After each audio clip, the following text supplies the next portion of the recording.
Unha pastelería de Río Torto conseguiu que as súas tartas se vendan en toda España e mesmo no estranxeiro. Son os emigrantes deste concello os que dan a coñecer o produto, que se elabora de xeito artesanal dende hai máis de 70 anos. Teresa Canto elabora as tartas de améndoa exactamente igual que o facía a súa avoa cando fundou esta confitería hai 74 anos.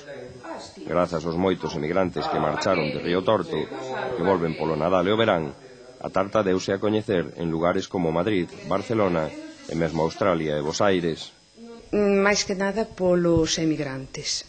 Non é que eu mande a casas fora de España, é polos emigrantes, que este é un pobo con moita xente que está fora e lévanas para dar a coñecer aos veciños, aos amigos e todo iso. O segredo das tartas está no uso de materias primas de alta calidade e nunha elaboración totalmente artesá do produto.